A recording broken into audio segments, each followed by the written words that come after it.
선포하겠습니다. 요즘 젊은이들 사이에서 유행하는 말이 무엇일까요? 네, 답이 여기 다 있어요. 힐링이라는 말인데 그전에는 웰빙이라는 말이 한참 유행이었거든요. 그렇다면 왜 웰빙이라는 말이 들어가고 힐링이라는 말이 이렇게 서서히 올라와서 우리 젊은이들 사이에서 유행하는 말이 됐을까? 저는 크게 두 가지 이유가 있다고 봅니다. 첫째는 물질 만능주의에 지칠 대로 지쳤어요. 여러분, 물질이 우리의 모든 문제를 다 해결하지 않습니다. 물론 누리는 건 맞아요. 너무 가난하고 부족하게 살 필요는 없어요. 하나님께서 주시면 감사함으로 살면 됩니다.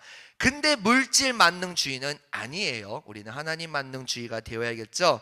그리고 둘째는 웰빙이 제대로 되지 않았기 때문이지 않을까라는 생각을 해보았습니다. 사람들이 왜 이렇게 힐링에 열광할까? 그 이유는 내가 살아가다 보니 스트레스에 시달리고 또 내면적으로 여러 상처가 있기 때문이죠. 그렇다면 우리가 힐링이잖아요. 어떻게 이 마음속에 있는 내면의 상처를 힐링할 수 있을까요? 먼저 여러분이 주로 힐링하는 방법은 무엇입니까? 항상 제가 이 질문에 대해서 답을 하는데 오늘 답은 교육자다운 답은 아닙니다. 제가 너무 스트레스를 받거나 원하는 대로 되지 않아서 화가 나면 저는 모두의 마블 모두의 이 게임을 굉장히 좋아합니다. 그렇게 해서 제가 캐릭터 이름도 마이턴이거든요. 아무도 안 따라했어요. 왜냐하면 모두의 마블 초기에 제가 이 캐릭터를 만들었고 마이턴하고 주사위 굴리잖아요. 그러니까 제 캐릭터인 마이턴이고 누가 마이턴으로 만들려고 하면 접니다. 저가 마이턴입니다. 네, 그렇게 해가지고 요즘 사기캐가 너무 많은데 그 사기캐 최고봉이 저고, 그렇게 해서 상대방이 파산하는 게 너무 즐거운 거예요. 내가 누리는 게 너무 좋은 거야. 교육자답지 않은 힐링인데 저는 그걸로 진짜 힐링을 얻습니다. 그런데 이렇게 설교하면 안 되겠죠? 네, 하나님께서 저에게 주시는 힐링은 두 가지가 있는데요. 저에게는 정말로 신방하는 시간이 힐링하는 시간입니다. 우리 청년들이 저에 대해서 걱정 많이 할 줄 알아요. 이 자리가 진짜 여러모로 많은 일을 해야 되는 자리인데 그럼에도 불구하고 제가 청년분 한 분 한 분을 만나서 신방하는 이유는, 물론 아직 제가 정보가 없습니다. 그래서 좀 파악을 하고자 하는 의미가 있지만 내년에는 신방할 때는 제가 그렇게 안 할 거예요. 근데 어쨌든 신방을 하면서 우리 청년들 가운데 일하시는 하나님, 청년들 가운데 역사하시는 하나님을 제가 오히려 만나요. 네, 여러분이 신방하면서 우리 목사님에게 어떤 이야기를 할까 고민하지 마시고 제가 알아서 다 준비하니까 그냥 제 질문이 아니면 면접 같은 질문에 대답을 해주시면 됩니다. 근데 대답을 하다 보면 하나님께서 이끄시는 방향으로 제가 신방을 하는데, 물론 여러분은 저한테 에너지를 얻어가지만 저는 여러 가지 일에서 지쳤을 때 신방하러 간다? 그 시간이 너무 좋습니다. 밥 먹어서 좋은 게 아니라 여러분과 만나서 좋은 거예요. 여러분과 만나서 식교제하고 여러분과 만나서 카페 교제를 하면서 그 여유를 누리면서 여러분 가운데 하나님께서 이 인생 가운데 이렇게 일하셨구나 하면서 제가 여러분에게 더 배우는 점이 너무나 많아요. 그래서 제가 이렇게 힐링을 하고, 둘째로는 진심입니다. 여러분 이 소리 들으면 말도 안 되라고 생각할 수 있는데 저는 설교 준비하는 시간이 힐링이에요.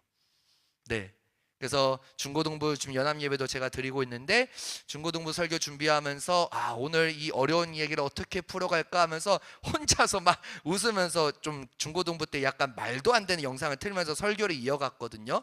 그래서 막 재밌게 준비하면서 이렇게 하면 재밌겠다, 이렇게 하면 애들이 재밌겠다, 이런 마음으로 준비를 하고 우리 청년부 예배 설교도 준비하면서 이게 본문을 보면서 왜 이럴까 하면서 혼자만의 답을 찾으면 유레카 혼자 그러고, 옆에 계신 오주성 목사님이 조용히 하라고 할 정도로 혼자서 흥분합니다. 그 정도로 설교 준비하는 시간이 저에게는 힐링이에요. 진심입니다. 제가 설마 여기서 거짓을 말하겠습니까? 정말입니다. 설교할 때 보시면 여러분이 느끼실 거예요. 그처럼 여러분이 주로 힐링하는 방법은 무엇입니까? 아마 여러분마다 다른 여러 가지 방법들이 있을 거예요. 그리고 그렇게 하는 이유가 무엇일까요? 보통 힐링은 어떨 때 하죠? 어떨 때 하죠? 힘들 때, 스트레스, 그러니까 부정적일 때 하죠. 긍정적일 때 힐링합니까? 감사하고 기뻐하죠. 자, 부정적인 일이나 대상을 만났을 때 그 부정적인 부분을 만회하려고 찾는 방법이 바로 힐링입니다. 오늘 본문은요, 갑자기 6장에 보면요, 6장 14절부터 27절에 보면 모세와 아론의 족보가 나와요. 야, 이거는 제가 설교 준비하면서 소름이 끼쳤는데, 중고등부 연합예배 때도 제가 이런 말을 한 적이 있어요. 우리 청년들, 아마 제가 다행히 7장을 읽으라고 해서 다행인데, 만약에 6장을 읽으라고 했으면 이게 도대체 뭔 소리야? 그들의 조상을 따라 집의 어른은 이러하니라. 이스라엘 장자 르우벤의 아들은 한옥. 이런 왜 이렇게 어려워? 발로 에이 안 읽어 하고 녹음을 안 할 겁니다. 근데 이런 족보가 아무 이유 없이 쓰어져 있을까요? 그냥 하나님께서 하실 말이 없어서, 모세가 할 말이 없어서, 출애굽기는 모세가 지었습니다. 모세가 할 말이 없어서 과연 족보를, 자기의 족보를 너무 당당하니까 나는 이런 사람이야 라고 자랑하면서 적었을까요? 아니라는 겁니다. 이 족보에도 이유가 있어요. 하나님께서 누구와 누구를 낳고 누구와 누구를 낳고 누구와 누구를 낳고를 통해 하나님의 언약을 신실하게 지켜간 사람들이 어떻게 하나님의 역사를 이루어 가느냐가 족보에 나옵니다. 그래서 이 사람이 어떤 일을 했고 이 사람이 어떤 삶을 살았고는 우리가 이 족보에서 발견할 수 있어야 돼요. 요게벳이 여기에 나오거든요. 네, 등등. 어쨌든 제가 족보가 오늘 설교의 핵심이 아니라, 이런 족보를 소개한 후 다시 출애굽 상황으로 돌아옵니다. 마치 어떤 드라마가 있으면 갑자기 족보를 누가 딱 나열을 하고 또 하나의 막으로 지금 돌아온 거예요. 바로는 계속 거절합니다. 어떤 거절? 내 백성을 보내십시오. 그들이 나를 섬길 것입니다. 누가 하라고 했습니까? 하나님께서 하라고 했잖아요. 그러면 당당하게 가서 나는 하나님께서 보내신 사람이야 딱 말하면 모세가 될 줄 알았어요. 안 돼요. 바로는 거절합니다. 그래서 모세는 좌절합니다. 그리고 백성들은 원망합니다. 네가 진짜 하나님 만난 거 맞아? 하나님께서 너를 보냈다고? 그러면 왜 우리를 힘들게 하시는데? 하면서 이때부터 이스라엘 백성들이 원망 불평하기 시작했어요. 그래서 모세는 이미 상처 가운데 있는 상황입니다. 이런 상황에서 하나님의 말씀이 다시 모세에게 임하여 뭐라고 말씀하시냐? 쉽게 말씀드리면 사명을 붙들어야 한다고 말씀하십니다. 여러분, 우리의 궁극적인 상처의 치유는 결국 우리의 사명 속에 있습니다. 우리 상처의 완전한 치유는 결국 이 땅에서 우리가 무엇을 하며 살아야 하는지 나의 사명을 발견하고 그것을 붙들 때만 가능합니다. 왜? 이것이 하나님의 힐링이기 때문이죠. 오늘 설교는 연역적 설교가 될 겁니다. 제가 벌써 결론을 얘기했어요. 근데 이 결론이 도대체 성경을 통해서 왜 이런 결론이 나오느냐, 여러 말씀들을 통해 살펴보고자 합니다. 먼저 하나님의 명령 앞에 모세가 어떤 반응을 보였는지 한번 볼까요? 출애굽기 6장 30절 말씀입니다. 우리 함께 읽겠습니다. 시작.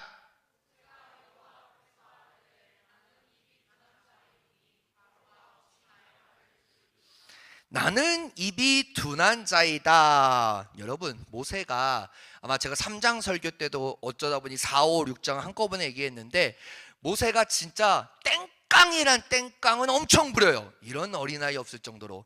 여러분, 우리가 생각하는 모세는 와, 위대한 중보기도자, 그 많은 200만 명의 사람들이 이끈 위대한 지도자, 그리고 아무리 화가 나도 백성들을 위해 끊임없이 하나님께 기도하는 기도자가 처음부터 안 그랬다고요. 하나님께서 모세를 부르십니다. 우리 지난주 내용이죠. 갑자기 떨기나무에 불이 붙었는데 타지 않는 거예요. 그래서 신기해서 갔는데 모세야 모세야 하시니까 이분이 하나님이시구나, 내가 여기 있나이다 라고 대답을 하고 내 백성을 너를 통해서 구원하겠다 라고 하는데, 모세가 처음부터 예 가겠습니다 라고 안 했다고 했죠. 하도 못 믿으니까 그럼 내가 기적을 보여줄게, 이게 좀 이따 다시 살펴볼 건데, 모세가 갖고 있던 지팡이를 던졌더니 그 지팡이가 뱀이 되고 뱀의 꼬리를 붙잡았더니 지팡이가 됐어요. 근데 이거 갖고도 모세가 안 된대요. 그러면 네 손을 품에 넣어봐라, 이렇게 뺐는데 와, 손이 그냥 끔찍한 거예요. 이거 어떡합니까? 걱정하지 마라, 넣어봐라 해서 다시 뺐더니 원래 손이 돌아왔어요. 그러면 이 정도로 하나님께서 이적을 보여주셨으면 와, 하나님 맞으시네, 네 가겠습니다 라고 하면 되는데 모세가 안 그랬다고요. 저 입이 둔한 자 출애굽기 3, 4, 5, 6, 7, 8장까지 보면요, 모세가 항상 하는 말입니다. 나는 말을 할 줄 모릅니다. 나는 입이 둔한 자입니다. 여러분, 모세가 이집트의 왕자를 40년 동안 훈련을 받았는데 정말 말을 못할까요? 정말 입이 둔할까요? 그럼 왜 훈련 받았어요? 아니잖아요. 그리고 모세가 40년 동안 또 이드로의 양떼를 치면서 이드로를 통해 하나님에 대해서 배우면서 모세가 거기서부터 벙어리가 됐을까요? 양만 치니까 나는 말없이 양만 치는 사람일까요? 아니라는 거예요. 근데 왜 자꾸 모세가 하나님 앞에 나는 말을 할 줄 모릅니다, 나는 입이 둔한 자입니다, 그러니까 바로가 어찌 내 말을 듣겠습니까? 라고 말할까요? 오죽하면 하나님께서 야, 네 형 아론이 있지 않냐 노하셨거든요. 그런데 나중에 또 나오겠지만 모세가 또 땡깡 부리니까 하나님께서 네 형 아론이 있다라고 말씀을 하세요. 그럼 왜 이렇게 모세가 힘들어했을까? 여러분, 이것은 모세의 상처입니다. 상처. 모세는 자신의 입이 둔한 것으로 인해 그들이 하나님의 말씀을 순종할 수 없다고 말합니다. 왜? 여전히 모세는 자신의 부족함과 상처의 발목이 깊이 잡혀 있기 때문이죠. 이것은 모세의 상처였으며, 모세는 하나님의 전능하심이 아니라 자신의 부족함을 보고 있다는 말이죠. 이런 자신의 부족함과 상처에 사로잡혀 있는 모세에게 하나님께서 과연 어떻게 조치하셨을까요? 오늘 본문 1절 2절 말씀입니다. 1절 제가 읽고 2절 여러분이 읽을게요.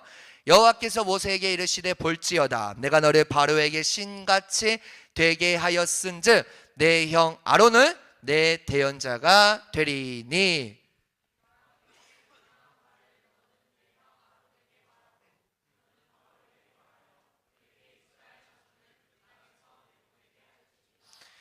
여러분, 하나님께서 취하신 조치를 제가 친절하게 빨간색으로 그어놨습니다. 첫째는 바로 앞에 신이 되게 하시겠다는 말씀입니다. 여러분, 바로는요, 아마 이집트에 대해서 아시는 분들은 좀 아실 텐데 바로는 왕이 아니에요. 바로는 이집트의 신들 중에 신입니다. 그러니까 신이라고 해요, 신. 근데 그 신에게 내가 하나님이 너를, 모세를 신같이 되게 하였은즉 라고 말씀하시는 거예요.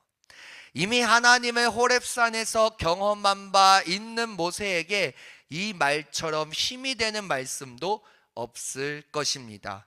모세가 바로에게 엘로힘, 하나님이 되는 방법은 선포된 말씀과 확증된 하나님의 말씀입니다. 즉 지난주 살짝 언급한 소명이 아닌 사명이죠. 하나님의 부르심에 합당한 삶을 감당하기 위해 죽기까지 말씀 앞에 순종하며 나아가는 믿음의 결단과 의지가 사명이 아니었습니까? 사명대로 살 때 우리는 세상에 하나님을 당당히 소개할 수 있습니다. 그리고 아론을 대언자로 세워주셨어요. 하나님께서는 모세에게 혼자 이 길을 걸으라고 하지 않으셨어요. 동역자를 주심으로 모세의 말 못함을 위한 실제적인 대안을 주신 것입니다. 그리고 너는 내 형 아론에게 말하고 그는 바로에게 말하여 그에게 이스라엘 자손을 그 땅에서 내보내게 할지니라. 이거를 출애굽 시나리오라고 하거든요. 그러니까 하나님께서 모세에게 말씀하십니다. 그리고 모세는 아론에게 말해요. 왜? 대언자니까. 그리고 아론이 바로에게 말하면 바로는 이스라엘 백성들을 보내는 것, 즉 미래를 보여주신 것이죠. 하지만 이 세 가지의 조치 때문에 모세가 온전히 힐링되지는 않았습니다. 모세는 이 출애굽 시나리오의 진짜 주인공이 하나님이신 사실을 보지 못하고 있어요. 그 이유가 무엇일까요? 우리 정말 중요합니다. 3절 말씀 좀 작지만 읽어볼게요. 내가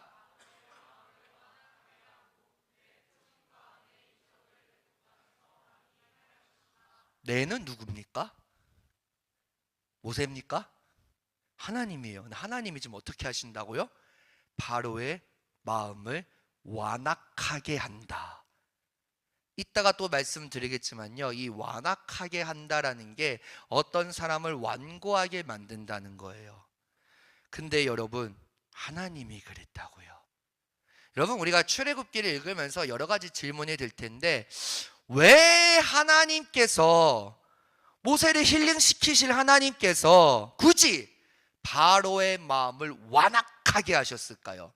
이걸 여러분 삶 가운데 적용해 보면요, 교수님이 나를 너무 괴롭혀. 근데 기도하는 도중에 내가 교수의 마음을 완악하게 하였다라고 말씀하시면 뭐야, 이런 하나님이 나이스하고 턴하겠죠. 회사 상사가 나를 너무 괴롭혀. 근데 기도하는 와중에 내가 상사의 마음을 완악하게 했다라고 하면 뭐야, 안 다녀, 그러고 말겠죠. 여러분, 이 질문이 해결돼야 돼요. 그럼 왜 하나님께서 바로의 마음을 완악하게 하셨을까요? 하나님 장난치시는 겁니까? 아니잖아요. 모세가 더 괴롭기를 원하시는 걸까요? 힐링하시는 하나님께서? 아니잖아요. 너 자신의 부족함 가운데, 너는 좌절 가운데, 절망 가운데 있어라. 세상은 우리에게 그럴 수 있어요. 세상은 너무나 완악하기 때문에 우리를 힘들게 합니다. 근데 가끔씩 하나님께서 그렇게 하실 때가 있어요. 왜 그럴까요? 자, 이 바로의 표정을 제가 한번 찾아보았는데요, 거의 이러지 않았을까요? 내 백성을 보내라. 그러면 그들이 나를 섬길 것이다. 저런 표정으로 모세 앞에서, 아론 앞에서 대답하지 않았을까요? 그럼 왜 도대체 하나님께서 바로의 마음을 완악하게 하셨을까요? 성경에 답이 있습니다. 아주 똑똑하신 사도 바울께서 답을 주십니다. 어디로 가냐? 로마서 9장 17절 18절 말씀 우리 함께 읽겠습니다. 성경이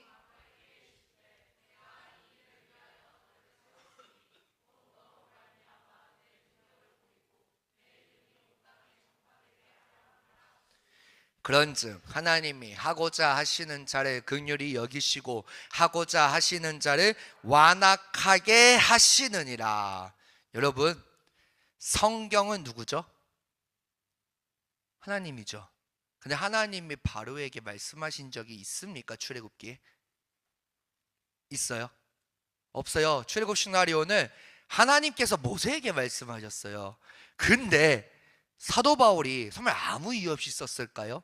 성경이 바로에게 이르시되 내는 누구? 하나님. 이 일을 위하여 너를 세웠으니 너는 누구? 바로.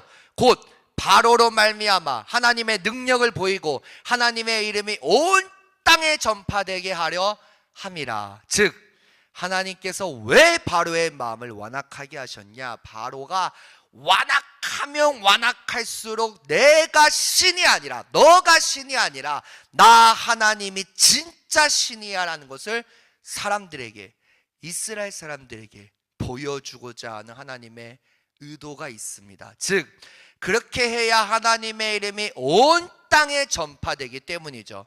근데 여러분, 하나님께서는 마음 먹으시면 하고자 하시는 자를 불쌍히 여기시고 하고자 하시는 자를 완악하게 하십니다. 왜? 하나님을 바라보지 않으니까요. 아직까지도 내 상처 가운데, 내 부족함 가운데, 내 연약함 가운데 좌절하고 있어요. 그때 어떤 사람을 통하여 나를 괴롭힙니다. 왜? 그 사람을 의지하지 말라고, 그 환경을 의지하지 말라고. 왜 그 사람을, 그 환경을, 그 세상의 것을 의지하냐고. 나 너를 만든 창조주 하나님, 너를 구원하기 위해 십자가에 달려 죽으신 하나님이 너와 함께 하는데 뭘 걱정하니? 라는 하나님의 의도가 있다는 거죠. 근데 모세는 그 의도를 몰랐습니다. 그래서 하나님께서 4절과 5절 말씀도 나중에 한번 살펴보겠지만, 여러분 이 4절과 5절 말씀에 포함해서 주어가 여호와 하나님, 원문으로 보면 내가 라고 되어 있는 말이 무려 10번이나 기록되어 있어요. 왜? 모세는 이미 상처받을 만큼 받았거든요. 출애굽 시나리오의 진짜 주인공은 모세가 아니라 하나님이십니다. 하지만 모세는 이것을 보지 못하고 있어요. 왜? 이 시나리오에 사용된 소품, 즉 하나님이 바로를 완악하게 하셨기 때문이죠. 아까 제가 이유 말씀드렸잖아요. 하나님께서 바로의 마음을 완악하게 하신 것은 부당하지 않습니다. 하실 수 있는 분이시니까요. 여러분, 우리도 우리 인생 시나리오의 진짜 주인공이 누굽니까? 부모님입니까? 친구입니까? 가족입니까? 목사입니까? 교회입니까? 위임 목사님입니까? 아니에요, 여러분. 여러분, 교회가 우상이 될 수도 있어요. 혹시 들어보셨나요? 교회가 우상이 될 수도 있어요. 이게 무슨 뜻이냐? 형식적으로 내가 오늘 예배를 드리고, 형식적으로 내가 헌금을 하고, 이미 수련회 때 제가 목이 터져라 외쳤습니다. 형식적으로 내가 이 자리에 앉아 있어서 여전히 내가 종교인으로 앉아 있다면 교회가 우상이 된 거예요. 오늘 참 제가 위임 목사님 말씀을 통해 항상 은혜를 받는데, 여러분 우리가 예배를 왜 드린다고 제가 초반에 말씀드렸죠? 우리는 예배자니까. 다시 한번 말씀드립니다. 여러분, 제가 진짜 왜 이렇게 혼내는지 모르겠는데, 여러분 일주일 동안 오늘 드려지는 예배를 얼마나 말씀과 기도로 사모하셨습니까? 정말 사모한 자가 있다면 예배 시간에 졸까요? 히터 꺼주세요. 졸까요? 안 졸아요. 왜 졸아요? 안 졸아요. 왜? 이 말씀이 나에게 주는 하나님의 말씀이니까. 사모한 사람은 안 졸아요. 사모하지 못한 사람이 예배 시간에 조는 겁니다. 그것까지도 이기지 못하면서 뭔 신앙생활을 하려고 하십니까? 왜 이렇게 제가 세게 말하는지 모르겠네요. 원고에는 없는데.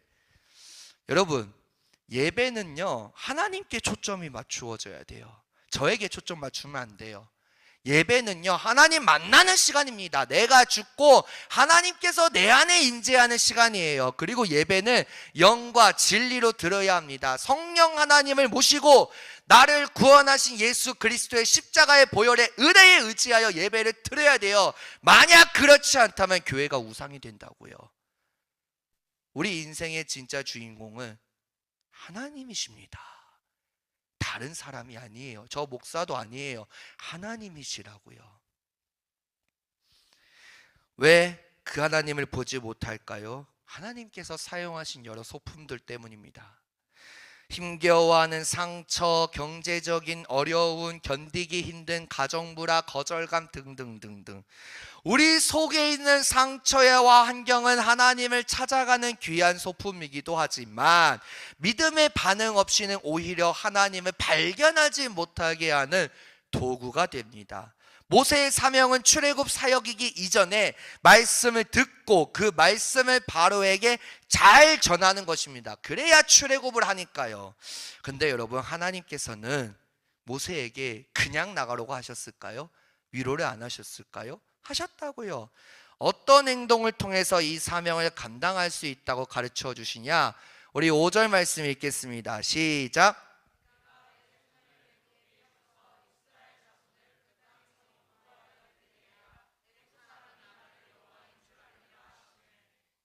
손을 어디에 핀다? 애굽 위에 편다. 누가? 하나님이. 기간별 예배를 제가 드리면서 은혜를 받은 적은 단 한 번도 없는데, 다른 교회에서 오늘 위임 목사님께서 저에게 그러시더라고요. 여러분, 창세기 1장 1절 태초에 하나님이 천지를 창조하시니라, 이 사실 믿으십니까? 태초를 증명할 수 있어요? 하나님을 증명할 수 있어요? 천지를 증명할 수 있어요? 천지가 우리가 생각하는 하늘과 땅이 아니에요. 원어로 보면 온 우주 만물이거든요. 증명할 수 있습니까? 창조를 증명할 수 있어요? 증명 못해요. 우리는 과학자들도 증명하지 못합니다. 근데 우리는 그 사실을 믿어야 말씀이 들어가고 하나님을 향한 믿음이 시작이 돼요. 창세기 1장 1절도 믿지 못하면 나는 하나님 안 믿은 거예요. 근데 믿는 척을 한다고요. 우리가. 저도 말씀을 들으면서 굉장히 많이 찔렸습니다. 믿는 척을 한 사람이 과연 제가 자격이 있어서 여러분 앞에 서서 말씀을 전할까요? 제 자신을 얼마나 돌아봤는데요. 태초에 하나님의 천지를 창조하시니라. 그 하나님의 능력의 손을 애굽 위에 펴셨다고요. 근데 그 손을 하나님께서 정말 여러 가지 애굽의 10가지 재앙을 통해 하나님의 손을 애굽 위에 펴서 이스라엘 자손을 그 땅에서 인도하시고 애굽 사람들이, 술사들이, 애굽의 신하들이 하나님을 고백하게 만드셨습니다. 더 놀라운 거는요, 저 손을 언제 사용하시냐? 모세의 손이 펴지는 곳마다 표적과 기적이 일어났어요. 그 땡깡 부리는 모세, 상처 가운데 힘들어하는 모세, 모세의 손을 펴실 때 표적과 기적이 일어납니다. 여러 가지 말씀이 있는데 한 가지만 가져왔습니다. 출애굽기 10장 22절 말씀 읽겠습니다. 시작.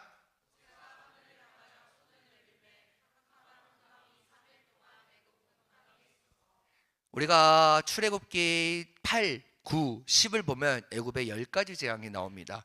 근데 우리가 10가지 재앙을 아무 생각 없이 읽으면 안 돼요. 10가지 재앙은 하나님과 바로의 전쟁이 아니라 하나님과 애굽 신들의 전쟁이에요. 진짜 신이 누구냐. 그래서 여러 가지가 있는데 저 흑암은요, 태양신 라와 하나님과의 전쟁이에요. 근데 태양신 라는 있지도 않잖아요. 모세가 하늘을 향하여 하나님의 능력의 손을 펴니까 캄캄한 흑암이 3일 동안 애굽 온 땅에 있습니다. 그 외에 모세가 손을 펼 때마다 기적이 일어나요. 땡깡 부리는 모세, 상처 가운데 있는 모세, 하나님께서 사용하신다고요. 힐링시킨 다음에. 여러분, 근데 이 바로가 진짜 거짓말을 많이 하거든요. 제가 지금 다 모든 구절을 언급할 수 없지만 어느 날은 어떤 재앙을 했더니 바로가, 와, 내가 잘못했다, 내가 보내줄게, 제발 이 개구리 좀 없애줘. 근데 또 모세가 그 말을 듣고 하나님께 기도합니다. 근데 하나님께서 없앴어요.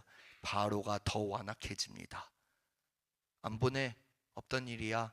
또 어느 날은, 와, 내가 너무 잘못했다, 내가 죄를 졌다, 그러니까 제발 이 재앙 좀 없애라. 근데 모세가 이제 알아요.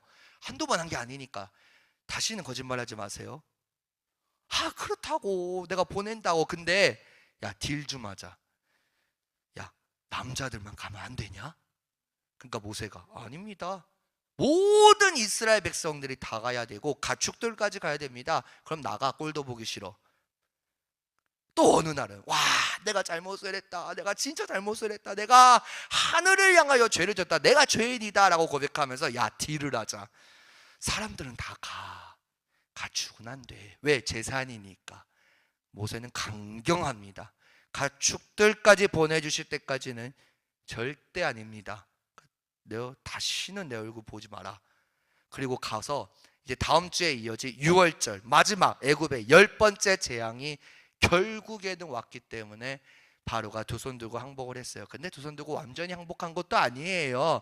항복한 척이니까 홍해까지 쫓아오겠죠. 그렇죠? 그런 상황에서 모세가 얼마나 힘들었을까요? 하나님께서는 모세의 손을 펴게 하심으로 하나님 당신이 친히 역사를 일으키셨습니다. 즉 오늘 본문을 포함한 모세의 상처를 힐링하게 하시는 하나님의 섭리는 두 가지입니다. 첫째는 동역이에요. 본문 뒷구절인 7절 말씀을 보시면 그들이 바로에게 말할 때에 모세는 80세였고 아론은 83세였더라. 아론은 모세의 3살 위 친형이었음에도 불구하고 출애굽기 32장에 가면요, 동생을 내 주여, 거의 하나님입니다. 하나님으로 고백을 합니다. 우리 속에 있는 여러 상처의 원인은 대상이나 환경이나 사건입니다. 그 결과 외롭게 되거나 자학하거나 견디지 못하는 특징을 드러냅니다. 동역이란 함께 하는 거잖아요. 겸손하게 상대방의 약점이, 상대방의 단점이 보여도 하나님께서 나에게 붙여주신 동역자잖아. 그것을 인정하는 것이 동역이에요. 둘째로 인내가 필요합니다. 모세의 나이가 80세라는 말을 여러분 출애굽기는 아무리 찾아도 저 말씀밖에 없는데요. 사도행전 7장 30절에 40년이 참에 천사가 시내산 광야 가시나무 떨기 불꽃 가운데서 그에게 보이거늘, 스데반 집사의 설교인데요. 40년이 참에 모세는 40년 사역하기 위해서 무려 80년을 훈련받았다는 말이죠. 바로와의 대결도 무려 1년을 끌었던 기나긴 싸움이었습니다. 즉 상처가 힐링되는 것은 하루아침에 되는 것이 아니기 때문에 인내는 반드시 필요합니다. 상처를 힐링할 때는 인내는 시간을 통해서 우리의 상처가 힐링되고 있음을 의미합니다. 이 두 가지만이 우리의 상처를 힐링하는 것은 아닐 테지만 틀림없이 동역과 인내는 상처 힐링을 위한 중요한 요소임에도 불구합니다. 시간이 조금 가는데 두 가지만 더 얘기를 할게요. 출애굽기 7장 말씀을 보면요, 바로 앞에서 던진 지팡이가 뱀으로 변하거든요. 근데 그 지팡이가 모세의 지팡이일까요? 한번 볼게요. 7장 12절 말씀에 각 사람이 지팡이를 던짐에 뱀이 되었으나 누구의 지팡이? 모세의 지팡이? 아론의 지팡이가 그들의 지팡이를 삼키니라. 왜 아론의 지팡이일까요? 왜? 아니 하나님께서는 모세의 지팡이를 통해서 역사하신다 했잖아요. 그럼 거짓말 친 거네? 왜 아론의 지팡이일까요? 모세가 아직도 깨닫지 못해서요. 나는 여전히 말을 못합니다. 나는 여전히 입이 둔합니다. 출애굽의 시나리오의 진짜 주인공은 하나님이신데 그 하나님을 보지 못하니까 하나님께서는 그래 네가 보지 못하면 내가 보여줄게, 네 형 아론의 지팡이를 통해 일하신다고요. 근데 어느 순간부터 하나님께서는 모세의 지팡이를 사용하십니다. 근데 여러분 아론의 지팡이가 뱀이 됐잖아요. 그들의 지팡이도 뱀이잖아요. 뱀이 뱀을 삼켰다고요. 여러분 이거를 제가 원어로 좀 찾아봤는데 저기 말하는 그것, 모세가 지팡이가 던진 그 변한 뱀은 나하시라고 살모사라고 원어에 기록되어 있습니다. 하지만 아론의 지팡이가 변한 뱀은 원어에 탄닌이라고 기록되어 있어요. 그러니까 여기서 이 탄닌이라는 단어가 저 오른쪽 그림이 잘 보일지 모르겠는데 성경에서는 뱀, 큰 물고기, 바다용, 악어 등으로 번역되어 정확하게 어떤 동물인지 알 수 없습니다. 그런데 여러분 에스겔 29장 3절 말씀에 보면요, 쭉쭉쭉쭉 생략하고 너는 자기의 강들 가운데 누운 큰 악어라. 애굽의 바로왕이여 내가 너를 대적하느라. 내는 누굴까요? 하나님이에요. 스스로 이르기를 나의 이 강은 내 것이라 내가 나를 위하여 만들었다. 스스로는 바로가 한 말이에요. 나일 강이 얼마나 중요한데. 근데 너는 자기의 강들 가운데 놓은 큰 악어라. 뱀 같은 존재라는 거예요, 바로가.